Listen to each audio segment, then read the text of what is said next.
Tranquility du Jour, February 25th, 2019. Restore and reflect while nurturing your creative spirit at a gorgeous secluded villa nestled on an Italian hilltop. Indulge in daily yoga, Tuscan cuisine, a Puccini opera, and the magic of Cinque Terre. Join me this July for Tranquility in Tuscany. Learn more at KimberlyWilson.com/Italy.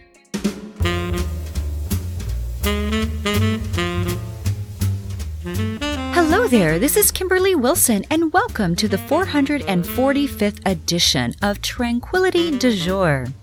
Today we're chatting with Alexia Vernon, and we discuss how to step into our Moxie, enhance our communication, and understand those self-talk voices.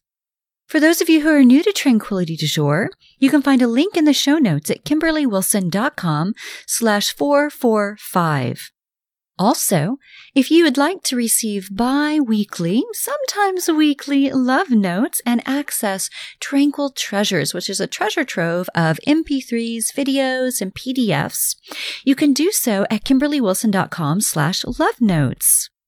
Now, before we hear from Alexia, I wanted to mention a few things that are happening. One, fresh back from Costa Rica, was such a delightful experience. It's amazing to be in 85 some days degree weather. Chirping birds everywhere, roosters crowing, and, the whole experience of Costa Rica. And then to be right back into DC. It's so amazing how you can, dash off into sunshine in February. It's really a delight. And we had such an amazing group. And I've got photos over on Instagram, of course, and on my blog, KimberlyWilson.com/blog. So take a peek. And if you're interested, I may return in 2020, still debating. I've gone about 15 years now, led about 15 retreats there. And so, just wondering kind of what will be next in that realm. So if you're interested in learning more, you can find out more over at KimberlyWilson.com/Costa Rica whenever I do announce whether or not there will be a 2020 retreat. Now, in the interim, I wanted to share a few things that are scheduled and upcoming, and one that I'm so super duper excited about, which is brand new, and tickets aren't even on sale yet, is the TDJ Soirée. It's going to happen Sunday, June 9th in Washington, D.C., an all-day workshop at this really swanky, beautiful setting in downtown DC. And if you're interested in learning more, whenever all the details come out, there's a link in the show notes to join the guest list. You can also find that at KimberlyWilson.com. So basically, we're going to have a Tranquility pop-up and a little fashion show. I'm going to be doing 4 to 5 modules, including a live podcast with Tim.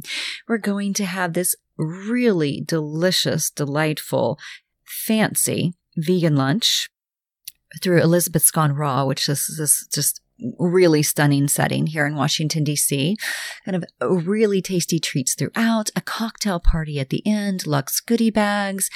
And really the idea behind it is to have a luxurious experience for women in Washington, D.C. And the cool thing is you don't have to live here to come. Come to D.C. for the weekend, because on June 8th is Yoga and the Animals. If you would like to do a yoga practice outside and meet some beautiful farm animals and have a yummy vegan lunch, you can make a whole weekend out of it. Or I'm also going to provide an itinerary on other options if you want to come for the weekend and explore DC, kind of like my favorite finds. And so look for that. That'll be coming shortly. And then everyone who's on the guest list who've signed up for it, you'll be the first to know when tickets go on sale and all that great stuff. So another thing really excited about that's around the corner is on March 8th, I'm doing the Year of Tranquility book launch Fête. So it'll be 1 hour of connecting as a community, talking about the book, answering any questions you may have, and really just talking about how do we incorporate more of this Year of Tranquility into our everyday lives. And a reminder, you're probably fully aware Friday is March 1st. And so that means it's time to pin our March dreams and also review our February dreams. I did this on the plane coming back from Costa Rica, and I was pleasantly surprised as how many things actually happened in February, and despite being away for a week. Now, I'll tell you, that is not always the case. Oftentimes, I'll look at it and be like, oh, I got a third or a half. And this time I got most of them done. And, but what if you don't? It's okay. We just transfer them over into the new month's dreams, or we let them go because they may no longer be relevant. Another thing you're probably fully aware about is spring is around the corner, or fall for those of you down under. And on March 24th, which is a Sunday night at 8 p.m., we're going to have our spring TDJ Live. So that's a free event, and the book launch Fête is also a free event for anyone who has Year of Tranquility. Links to all of this can be found in the show notes. Also, Pigs, Pugs, and Pinot, those of you who are local, on April 28th, we're having a fun event where you can meet Charlotte the Potbelly Pig, and this will be at a wine bar here in DC, and all the proceeds benefit Pigs and Pugs Project, and that's going to help support a pug rescue in need and a wonderful sanctuary where Miss Charlotte lives.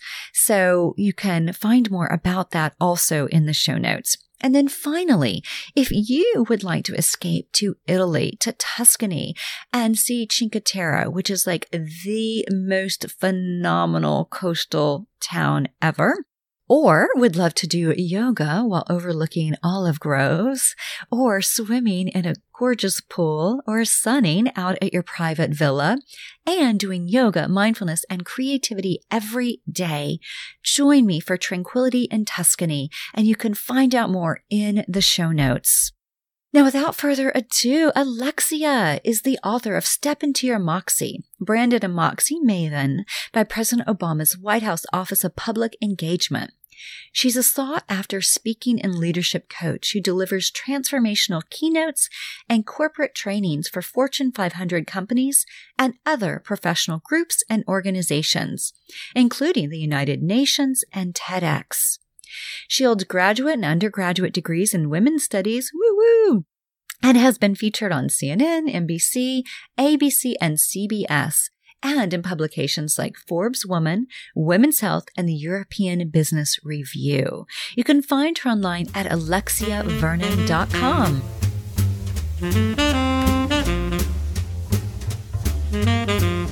Welcome, Alexia. Thank you for having me. Absolutely. Congrats on your new book, Step Into Your Moxie, Amplify Your Voice, Visibility, and Influence in the World. Yes, it's been an exciting time, one I know you are very familiar with. Yeah, it's so fun to see your little baby come into the world, isn't it? Yes, it is. And exposing, for the most part, in a fun way, when other people get to see what you have been thrashing around with for the last 18 months or so of your life. Right. They're like, oh, you actually were busy on something.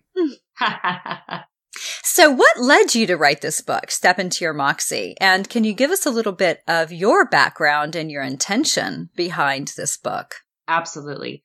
For the last 11 years, I have been a women's communication consultant and speaking coach. And my journey to amplifying my own voice and visibility and influence in the world was most definitely not direct.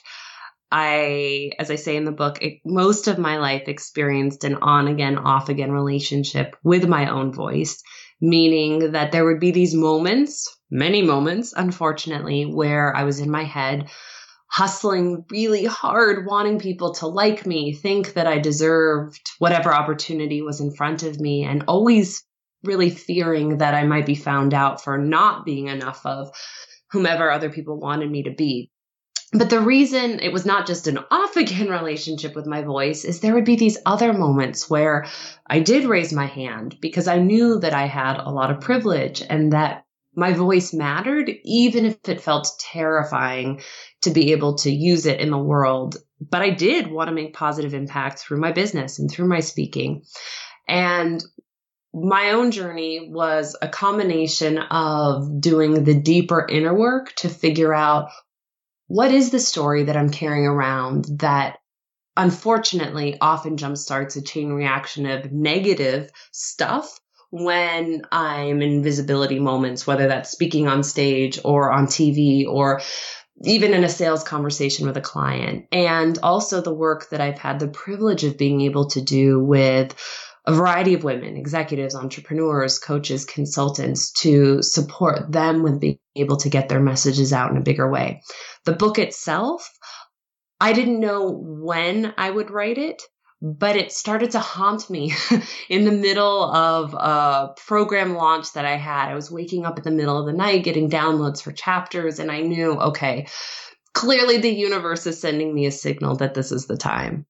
Yeah. And a perfect time for this book to actually be coming out. I know. And the funny thing about a book, as I know you know, is, of course, when we are in the process of putting together a book proposal, reaching out to an agent, ultimately to a publisher, that is many, many months, in my case, over a year before the book came out. And my publisher, our publisher, New World Library, never said what I'm about to share, but some of the publishers that my agent had reached out to, because for context, this was spring of 2017. Our president was newly in office. And so a lot of acquisitions editors would say, we're just not sure that people will really be talking about women using their voices by the time this book would come out. I think it'll kind of be old news. We already have one book on that subject, so we're going to pass. And kudos to New World for recognizing this is not a trend. This is rather the reality that women's voices are needed now more than ever. We realize that, society realizes that, and now we need a pathway to be able to reconcile the real, but also the self-imposed limitations that get in the way. Absolutely. And, there's no way you could have known, right, how relevant it would be right now, but it's coming out really the perfect time. Thank you. I know. Now, what does it actually mean to you to step into your moxie? Like, I think we can all kind of get the gist, the idea, but for you as the writer, what do you mean by this? To me, stepping into your moxie means that you possess the mindset and the behaviors to be able to walk into any room or onto any stage or in front of any camera and unapologetically speak up for yourself, the ideas, the people, the issues that matter most to you, and know that when you speak, your words will move people to take action. Yeah. And so it's not just like chatting, it's actually like encouraging shifts and change. Exactly. So the confidence piece is a part of it, recognizing that what we have to say matters and being able to fill space with our ideas. But the other piece is that people may not always like us. Many times they will, but oftentimes if we're really being bold and assertive and articulating disruptive viewpoints, not everyone might see things our way, but they will take action. They will think, they will feel as a result of what we have shared.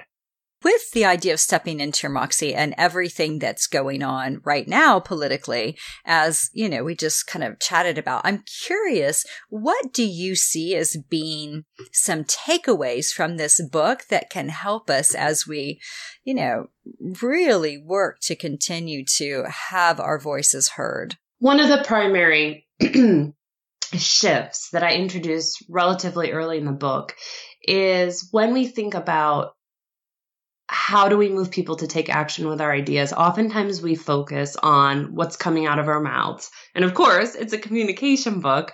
There's a lot of personal narrative and playful exercises, but at its core, it's about communication.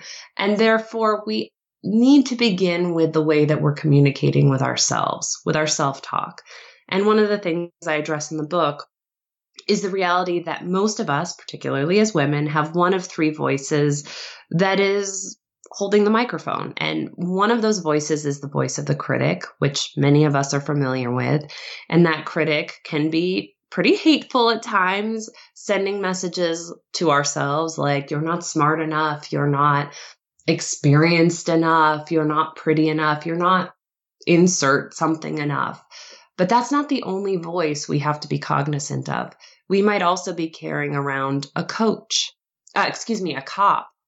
And a cop as cops are likely to do, likes to create two categories. There is the right decision and all the others are wrong. There is my right partner and everyone else is wrong. And when we get into that kind of self-talk, we often feel stuck because there's so much pressure built around making the right decision, whether it's a big decision or it's a pedestrian moment-to-moment decision we're tasked with. And the other voice that can often pop up is the voice of the cheerleader. And the cheerleader at first seems like she's a BFF because she's positive and she's saying things like, it's fine that you're tired and you have another 12 hours of work you have to put in. One day you'll retire and then you can catch up on sleep. And the problem when that voice holds a microphone in our heads for too long is usually we get tired. We sometimes get very crabby and we lash out at other people with our communication. We might get sick. We burn out and then we don't make the impact that we could. And before I start to address in the book, what are the little and more significant hacks we can make with our outward communication, I talk about in our inner communication, identifying which of those voices operates most, and then speaking back to that voice with the voice of a coach by asking a question to turn that inner monologue into a dialogue. How do you recommend that we do that? I love this because this is so much like CBT, cognitive behavioral therapy, sorts. And so how do you recommend that we do that, right? Because that particular voice, the critic, is so loud, I think, for so many of us. And so how do you encourage us to shift the self-talk from being critical to compassionate? Yes. And you are totally right that voice for a lot of women is the one that is the most pronounced. And where we really struggle is a lot of us try to silence it, which makes it come back, as I say in the book, on steroids. It gets louder. And the goal is to talk back. And when you introduce that coach who asks that question, let me model for a moment. If it is the critic, the coach might ask a question like, what's a moment where you have been successful? And how can you apply what you did then to this situation? Or if it's the voice of the cop that's stuck between option 1 and option 2, the voice of the coach asks that question, such as, what does a third or fourth or even a fifth option look like? And if what we have in our heads is the cheerleader, then that coach will ask a question like, what can I say no to, at least until I feel like I'm above water? What can I delegate? And when we do that on a moment-to-moment basis and we create that new habit, it's not that the negative self-talk disappears. However, we suddenly don't feel like we are ruled by it because we reclaim that role of protagonist in the story of our lives as we answer for ourselves that coach question. I love the reminder of like checking in with that coach because it's all about the questions, right? The questioning of our beliefs and how to make those mindset shifts. Yes. Now you use images of bunnies, dragons, and cheetahs to talk about the different female communication styles. And, I actually talk a lot about this with clients with the, there's passive aggressive, there's assertive, and then there's aggressive. And it's like how to get women more into the assertive mode. So can you talk about the choosing of bunnies, dragons, and cheetahs? This chapter, obviously a little playful, points out that for many women, we ping pong between two archetypes. The bunny archetype is when we are apologetic with our communication, whether we are actively saying, I'm sorry, can I just have a few minutes of your time? Or whether it's more subtle. Perhaps our body language suggests that we are not confident because we're playing with our hair or our fingers are moving very rapidly rather than staying calm. Or we overcontextualize.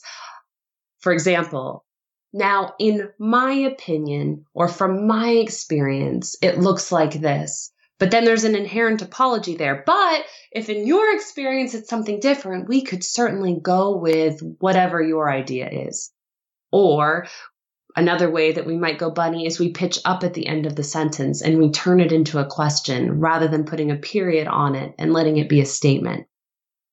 Then, on the other side of the female communication spectrum is the dragon.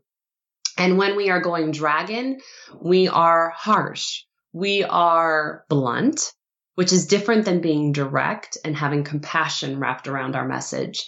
We are not open to feedback. We are usually divorced from our emotions, the good ones, as well as the other ones. We're not allowing the way we feel to be one tool to inform how we express ourselves. And irrespective of whether we are bunny or we are dragon, we are ultimately making communication about ourselves, whether we feel like we're being liked, we're being respected, rather than the alternative model, which I present, and I'm sure we'll talk about in a moment, which is inherently about being audience-centered, focusing on the person or the people we're seeking to move to take action. Yeah, so how do we actually become more audience-centered, because it is so important that we know who we're speaking to so that we can kind of speak their language and there can be, we can resonate. So how do you encourage us to become more audience-centered? That's that third archetype, which is the archetype of the cheetah. And if you think about a cheetah, she's fabulous in a variety of different ways. One being her ability to hold back and survey a scene before choosing to accelerate and literally accelerate. So a cheetah has the capacity to accelerate faster than any other land mammal, up to 65 miles per hour, very, very quickly when she decides, now's my time, I'm going to eat. What allows her to do that is the way her spine is. It's incredibly flexible. And if you think about what a cheetah's face looks like, big, present eyes, and it's almost as if there are tear marks permanently imprinted. In other words, as an archetype, when we are from that cheetah perspective, we are flexible, we are audience-centered, and we are connected to our emotions. We're not ruled by them, but we recognize that the way we feel matters, and then we get to decide how we do or do not bring our emotions into what it is we're saying.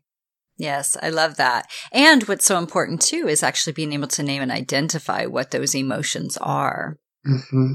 So one of the pieces that you talk about, and I just said, is, using go-to filler words. And it's so funny because this morning I was meeting with someone and we were talking and she started a sentence in a particular way. I can't even remember what she said. And then she paused and she was like, that's my go-to. That's my filler. And then I thought it was so funny because in your book, of course, you talk about that and to use the practice of stop and smile. So kind of like she did, right? She was able to catch herself, pause, and then come up with another phrase for what she wanted to share. So tell us more about how we identify this and then how we stop it. Whether our filler word is, it's a phrase, it's words like, so,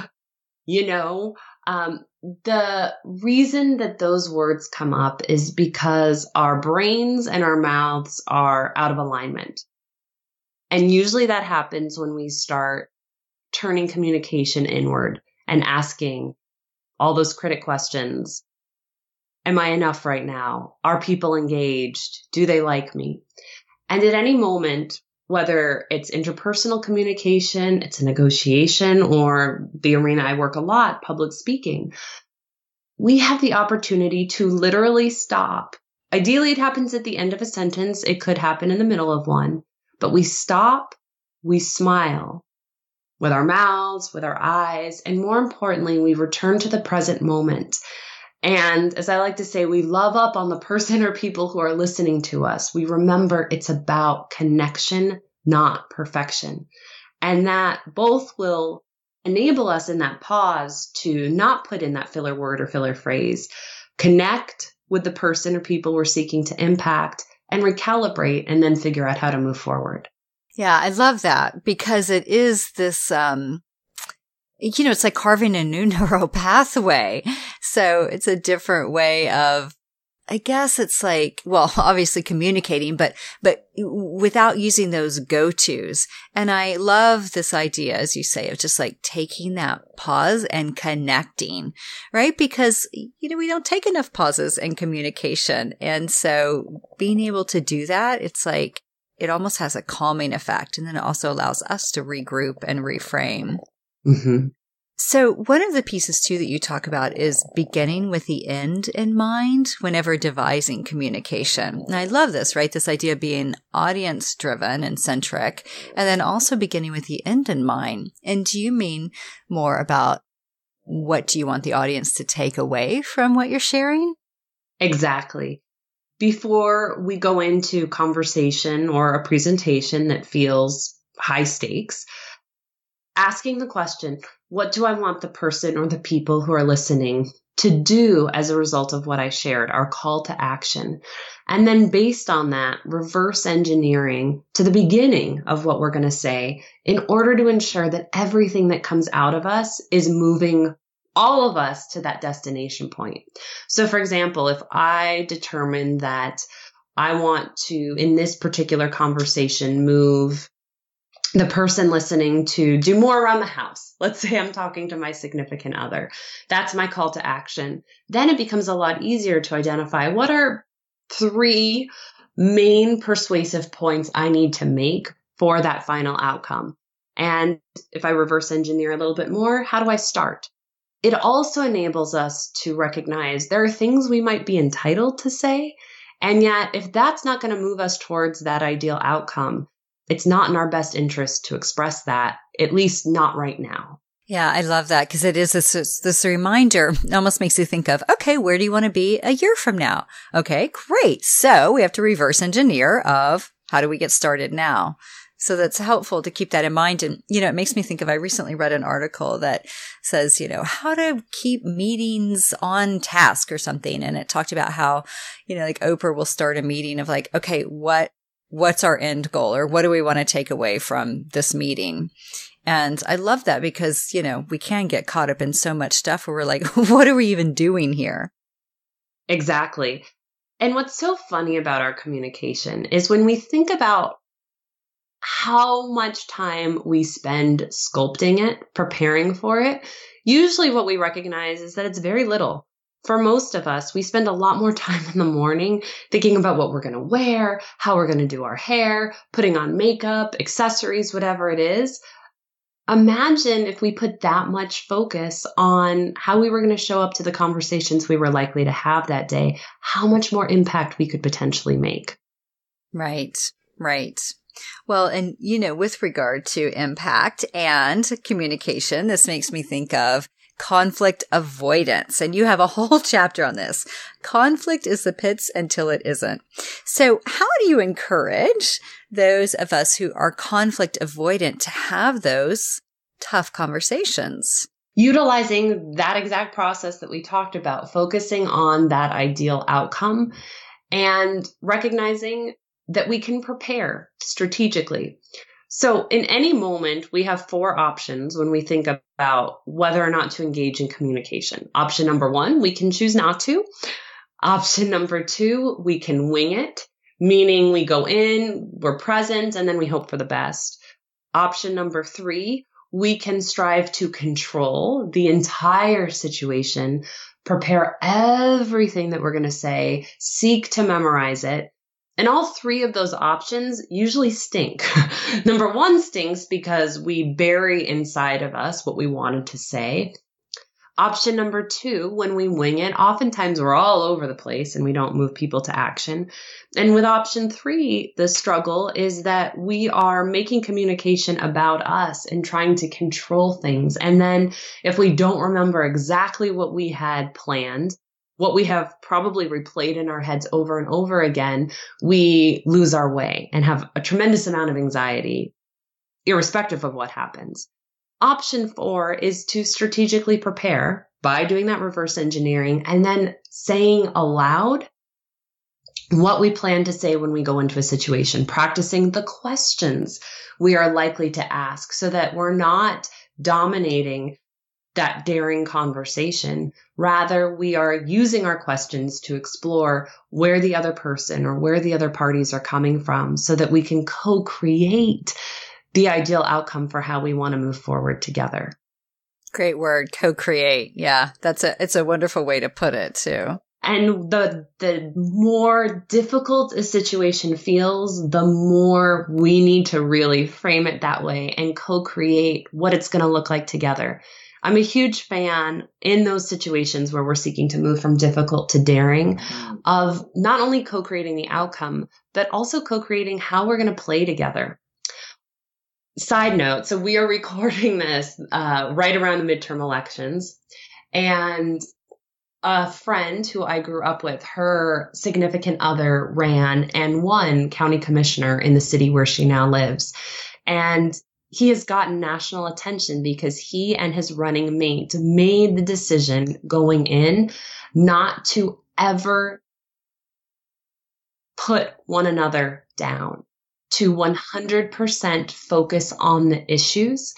And while fortunately for my friend, her partner won the election, both of them had an entirely different race because they co-created the terms, they both stuck to it, and they both say that they actually found that while they didn't have a lot of common ground, they didn't feel exhausted through the process. It felt rejuvenating because they got to speak about what they would do through their leadership rather than making it about putting the other personality down. Yeah, co-creating. I love that. I mean, it's also, I guess, what Beto did too. And it's such a different experience, rather than the tearing another person down to build yourself up, which we easily do in everyday communication. And so how to be more intentional about that. Mm-hmm. Now let's talk boundaries, because boundaries and conflict and communication are definitely, I think, struggles for women at times. And how do you encourage us as we step into our Moxie to get more intentional and clear about setting boundaries? Beginning to ask ourselves, what do we need in order to show up at 100% to our lives each and every day? And we don't have to overcomplicate this. I mean, as I share in the book, I recognized not that long ago, particularly after becoming a mom, I need 8 hours of sleep to believe that I have the time I need to do everything that I want. And how much time I actually have is irrelevant. It's being in that belief system that I have enough. I need financial freedom, and I define that as the ability to make choices about my work from a place of faith rather than feeling like I'm making this decision out of fear. I need quality time with my loved ones, and I also need quality time away from my loved ones. Knowing that those are my non-negotiables for me to live my best life, I need to first make sure that the other key players in my life know that. And then if there's something that's happening that feels like it's forcing me to trespass one of my own boundaries, or in cases where somebody else is trespassing one of mine, communicate that proactively before I get bitter and resentful or passive aggressive. Be assertive. And for a lot of us, we conflate boundaries. We conflate setting a boundary with re-articulating a boundary. So we might have a boundary, and inevitably people around us are going to trespass, not because they want to, it just happens. And that's where a lot of us shut down and don't say anything for too long. Well, one of the pieces too about boundaries is I think sometimes people can fear becoming too selfish. It's like, oh, if I set this boundary that I won't go home for the holidays or whatever it is that, what if I become selfish? How do you respond to that for people? Check in with your definition on what selfish is. Meaning, if selfish is about putting yourself first so that you can serve in a bigger way, I'm okay with that definition. If selfish is us putting ourselves ahead of other people and forgetting about other people, that's problematic. I've never encountered a woman, whether she's an entrepreneur, whether she has a job, whether her primary focus is caretaking either her children or her parents, who has been able to show up to her life as her best self and do her best work on an ongoing, sustainable basis without taking time for self-care, without being really clear about what she needs from other people. We might be able to sprint and get through a tough time, but then usually we will crash. And the problem with that is not only do we not feel good if that happens, but it takes us out of being able to show up and influence and leave the legacy that we were put here to leave. Right. Especially if we're too drained from giving to others to be able to actually, focus on ourselves and then in turn be able to properly give to others, give to others in a way that isn't resentful or depleted. Right. You talk a lot about legacy. So I'm curious, what does it mean to choose legacy over fame? One of the themes I see a lot in the online space is needing to create visibility for ourselves and our ideas. And certainly, as somebody who works with a lot of speakers, I understand this, and it's a tension I experience as well. However, when we are not striving to put ourselves out there simply because we want people to know us, and rather because it's a necessary step in order for us to make sustainable impact that lives on beyond our individual businesses or our individual voices, usually it keeps us from feeling paralyzed and scared and stuck because we have a greater why. And number two, people feel that. I'm unapologetic when I say that I didn't write Step Into Your Moxie simply for women to be able to develop the confidence and competence to put their voices out there so that they can get more visibility for themselves. That's a piece of it.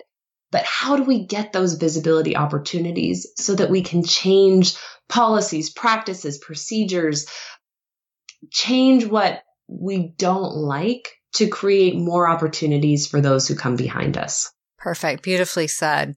And I do love your focus around leaving a legacy. I think you even see that on your website. So it's really, it's a great way to keep in mind. And the way in which we communicate allows us the opportunity to leave a legacy, whether or not that's written, verbal, etc. Yes.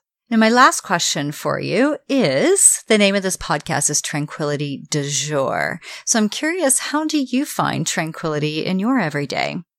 For me, it ultimately is less about what I'm doing and more about who I'm being.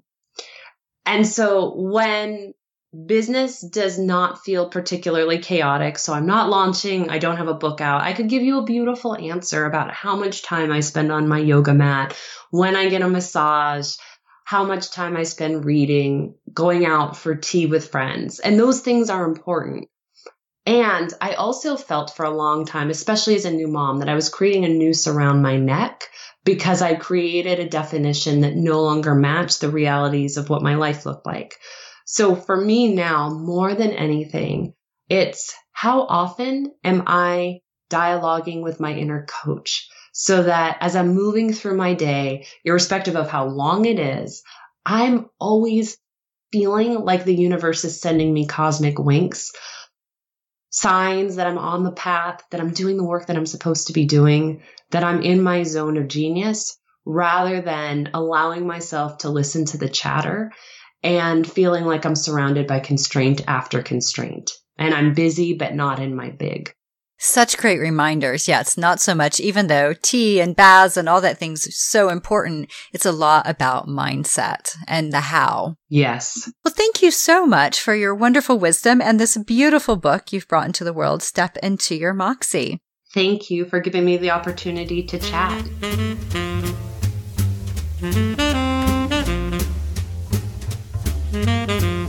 Savvy sources. In the show notes, I have ways to find Alexia on Facebook, Twitter, Instagram, and Pinterest. I also have in the show notes the Tranquility Spring video. So Tranquility Spring Collection will be available this week at tranquility.com. And in this video, this is an updated video from the sneak peek that we did doing the photo shoot. And instead, it's me kind of talking you through the various pieces and you get to see them. And also, I did a packing video. Tammy, who is a Tranquility supporter and a Tranquility tribe member, she was like, I'm going away, warmer weather, and I'm wondering what I should pack. And so I pulled together a video right before I headed to the airport to go to Costa Rica. And so, it can be tricky. If you are in cold weather, you're packing for warm weather or vice versa. So I will do another video for cold weather later. But this one is for warm weather. And it's super authentic in the fact that it is everything that I was taking. And somebody was like, can you maybe not wear black and have everything black because it's hard to see? And I was like, oh my gosh, you're so right. And yet it was super authentic because it was really what I was packing. So I will keep that in mind for future videos to be able to show the different pieces in a way that maybe is a little bit easier to see visually. Also, for anyone who is interested in being a tribe member, I will have a link in the show notes for tranquility.com/tribe. And basically what it is, it gets you 20% off year round. And then in turn, you share Tranquility with a friend or on social media in some capacity once a week. You give feedback on design and color, all that sort of fun stuff. Again, I'll put a link in the show notes. And then finally, there's also in the show notes, you'll find links to Year of Tranquility, which can be found at kimberlywilson.com/YOT. And it's only being sold over on Amazon right now, Kindle and paperback. Or if you'd like a PDF, that's at kimberlywilson.com for sale. And then also, if you're interested in the New Year's TDJ Live replay, or if you'd like to follow me on Insta, Pinterest, Facebook, Twitter, YouTube, I have links to all of that. Also links to my 6 books and e-courses. Just a heads up too about the e-courses. I'm going to be doing a flash sale of those this spring and then removing them all and replacing them. So look for that. Stay tuned for that for anyone who's interested because soon they will be going away. And then also remind you that we do have a podcast app for iPhone and Android and that I'm crazy about animals and you can read about my passion in the show notes. Finally, if you have a moment to pin a review on iTunes or just click those little stars or share this podcast via social media if you found it helpful, would be so grateful, or pin a review of any of my books on Amazon or Goodreads. Again, my hope and wish is that it helps others find a dose of tranquility because frankly, we could all use a little more. All right, so have a delightful week. Don't forget to pin those March dreams, and I hope to see you on March 8th at our virtual book launch Fête. Namaste.